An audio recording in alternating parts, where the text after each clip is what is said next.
Was it inevitable that you two would get back together and basically the same team again? Yeah, I think even back in '83, '84, when we all split the thing up, eventually we knew that he would come back. Whether he'd come back as a driver, came back to own the place, or whatever it was, he would finally come back to Petty Enterprise. So this is just sort of one step in that direction. How important is that to you? Well, I think it's a situation, Ed, where over a period of time you say, okay, how long do you want to do this and what's going on, and you want it to continue, and what better way to do it than to make one of your kids have it to be able to do with. And, that's sort of the way it was from my father to me, and I feel like if I can pass it on to Kyle, then this makes me feel good about it. Seems to be right. Well, it seemed to be right for me for a number of reasons. Like he said, we were together back in the early 80s, and the reason that we ended up going our separate ways was because we couldn't maintain two cars out of one shop. Obviously, it was easier for Richard Petty to go out and get a ride in 1982 than it was for Kyle Petty. I was just starting off. So timing-wise, for me, it's a good time because I've got two sons, Adam and Austin. Adam's 16, Austin's 14, and Adam thinks he wants to kind of dabble in this stuff. So it brings me full circle back to almost the same place I started, where now Adam can work out of my shop and work out of my father's shop some, and you feel like he's starting in a Petty Enterprise car too, and that was important to me since my grandfather started in one, my father started in one. I started in one. I had to let Adam or Austin, whichever one wanted to be a race car driver, start in a Petty Enterprise car also. Now, being operated out of Petty Enterprises, explain how the deal works. Basically, the way we approached it is obviously we're not sitting here as a Rick Hendricks or a Jack Roush or somebody who has the financial capabilities from other businesses to make their racing teams work. What makes our racing teams work are the sponsor dollars. And, we make them work internally. So what happens was he's got Petty Enterprise over in Level Cross. We felt like we wanted to start a multi-car team, but we felt like if I just jumped in at Petty Enterprises, that it's the same old thing. You have a team that's up here, you start a team, chances are it doesn't pull this team up, it pulls this team down. I didn't want to pull down Bobby Hamilton and Robbie and all those guys that started the SDP team. So what we basically started was a separate team over in Concord, in the old Raymock shop. And we plan on building it parallel. And at some point in time, when my team gets up to this level, or PE2 gets up to the level where we feel like they're compatible, then we can combine both of them into one group and have a multi-car team. Have been involved with multi-car teams. Really, I guess you folks, you and your dad, were among the first to use that concept. Yeah, we used to run them all the time. The big situation there when we run two teams, a couple times we run them with Pete Hamilton and Betty Baker with a sponsorship deal. But even before that, I was the main driver. So anybody else came in, it wasn't really it was just a team car. It wasn't really a two-team operation, and everybody realized that. And so it was not hard for the drivers or the crews to work in that direction. Now, when you start the second team, then both teams try to be equal. It's not a deal, like I say before, it didn't really make that much difference.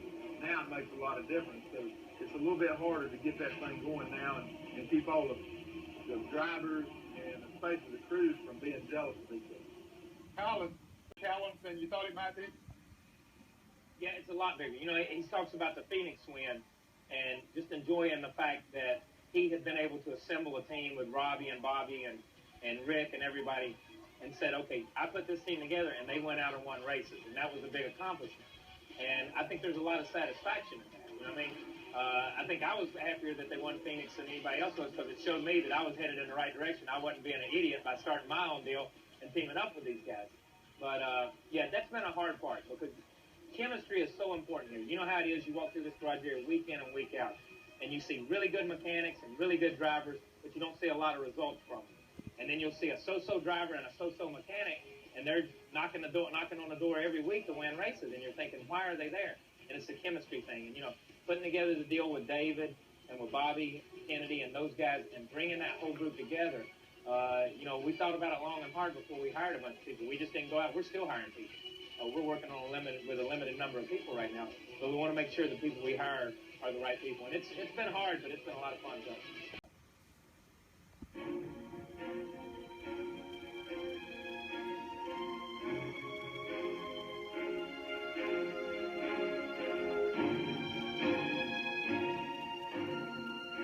complete sharing of information between the two teams? Yeah, right now there is. Because right now I'm working without a net, without having any points, without having anything to fall back on. I'm working without a net.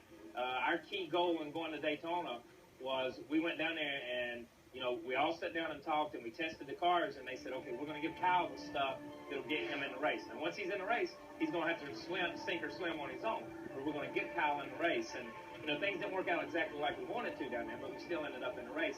Same thing with this race at Rockingham, at Richmond, and Atlanta. Until we get a little cushion or get a little points under our belt and have a little bit of background to fall back on, then yeah, we're sharing everything we can. And hopefully on down the road, we'll continue to share stuff because it makes it easier for us to compete against the other multi-car teams. Are you able to get together as a family a few times a year? Yeah, we do a pretty good job of it, I think. Most all of them live within, 15 or 20 miles. I got one daughter that lives in Richmond, but, Christmas, we go to Wyoming after Christmas and take the whole family out there. Thanksgiving, we can usually get together. Then birthday parties and stuff, just according to what the circumstance. We get 2/3 of them together pretty easy, and most of the time we get a whole bunch of them together. And Kyle, this is still important to you, too. Oh, yeah, definitely so. I think, when you look at the sport, like it is, and you say it is a relatively young sport compared to other sports in America, when you look at it in terms of that, and the growth potential is still there for us. But, when you look at my grandfather racing and obviously my father and my uncle racing and being around it, and then I come in, and I was maybe the one that tried to step away from it and step away from the family thing a little bit, you end up right back in it because I've got two sons. And I think you get to that age where you say, yeah, this is important. We built a foundation here. We built something. And, to have Adam and Austin come along behind with Dale coming along after you, I don't think there's a prouder thing that could happen to a father than to see their sons want to follow in the same footsteps that he did.